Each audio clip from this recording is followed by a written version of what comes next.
Indonesia di dalam kitabnya yang berjudul Kitab Qawmi Tughyan halaman 6, beliau mengisahkan di zaman Khalifah Umar bin Abdul Aziz, beliau mengirim pasukan untuk menyerang daerah Romawi.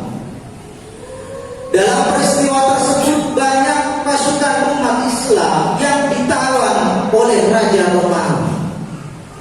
Dari tawanan ini Raja Romawi menguji satu persatu. Di antaranya ada jenderalnya yang diberikan beberapa iming-iming, diberikan beberapa harapan besar agar dirinya ini mampu menyembah atau keluar dari Islam.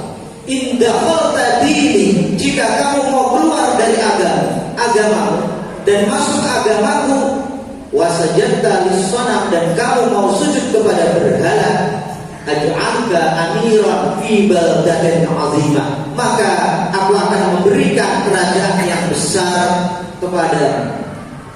Ternyata jenderal ini menjawab, la abi'u dini bidunya, aku tidak akan menjual agamaku demi keuntungan dunia yang sesaat.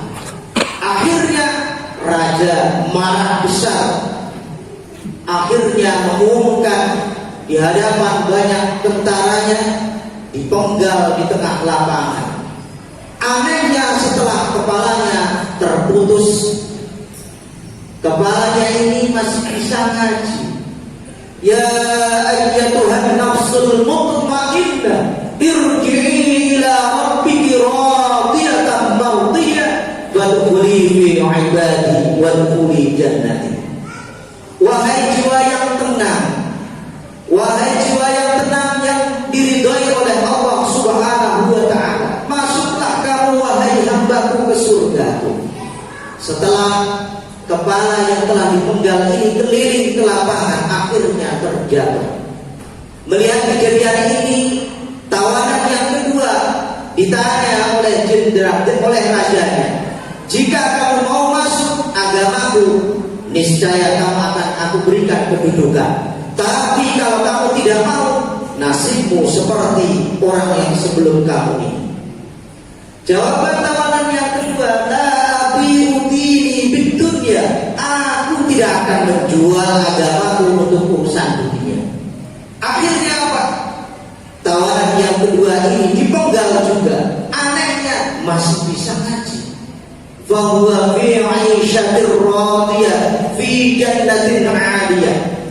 Maka ia, orang yang terpenggal ini, termasuk orang yang mendapatkan tanda-tanda busyra, keberuntungan kelak akan masuk surga. Dan tawanan yang ketiga ini ujian terbesar bagi dirinya.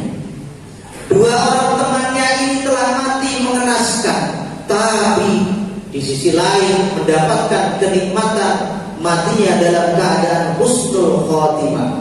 Tawanan yang ketiga ini ternyata menjual agamanya demi kepentingan sesaat, demi kepentingan duniawi. Akhirnya apa? Raja memerintahkan untuk lahu misalan. Nah, ini jadikan contoh betapa orang yang mau mengikuti perintahku mendapatkan kedudukan yang mulia. Akhirnya wazirnya, perdana menterinya diperintahkan demikian, lantas bertanya kepada sang raja, wahai raja, apakah engkau percaya dengan orang yang baru kamu kenal? Kita harus untuk membuktikan apakah dia benar-benar sudah keluar dari agamanya. Ternyata tawanan yang ketiga ini disuruh bunuh saudaranya dan akhirnya dibunuh. Melihat kejadian ini, lantas sang raja tidak jadi memberikan kedudukan yang mulia, akhirnya dipenggal juga. Anehnya yang dibaca ini tentang ayat azab, afaman haqqa alaihi kalimatul azab. Ayat yang dibaca ini menjelaskan tentang orang yang dicap oleh Allah di neraka. Dari ketiga contoh ini kita mendapatkan hikmah besar yang perlu kita cermati. Dalam kondisi apapun, ujian apapun, kita harus memegang keimanan kita kepada Allah Subhanahu wa ta'ala. Ma'asyiral muslimin rahimakumullah. Dalam kehidupan kita ini ada banyak hal yang menjadi ujian bagi manusia. Hal ini telah disampaikan oleh Imam Al-Ghazali di dalam kitab Minhajut Talibin, yang mana kitab ini diberi syarah oleh orang Indonesia yang bernama Syekh Ihsan Jalmas Kediri. Di dalam kitab tersebut Imam Al-Ghazali menjelaskan ujian yang menghalang-halangi manusia dalam beribadah, dalam menambah keimanannya. Ini ada 4. Yang pertama adalah urusan dunia, ad-dunya. Kita hidup di dunia ini diingatkan oleh Allah, jangan sampai kita melalaikan urusan akhirat. Kerja penting, ibadah juga penting. Jangan sampai apa yang kita lakukan di dunia ini menjadikan lalai kewajiban, baik yang berkenaan dengan Allah ataupun berkenaan dengan sesama manusia. Dan penghalang ibadah yang nomor 2 adalah bagaimana Allah Subhanahu wa ta'ala menjadikan al-khalqu makhluk. Makhluk ini bisa saja manusia, bisa saja hewan, maupun apa yang ada di sekeliling kita. Allah berikan semuanya kepada kita. Jangan sampai kita lupa tugas dan kewajiban. Seringkali orang melupakan kewajiban gara-gara terlalu ikut campur urusan orang.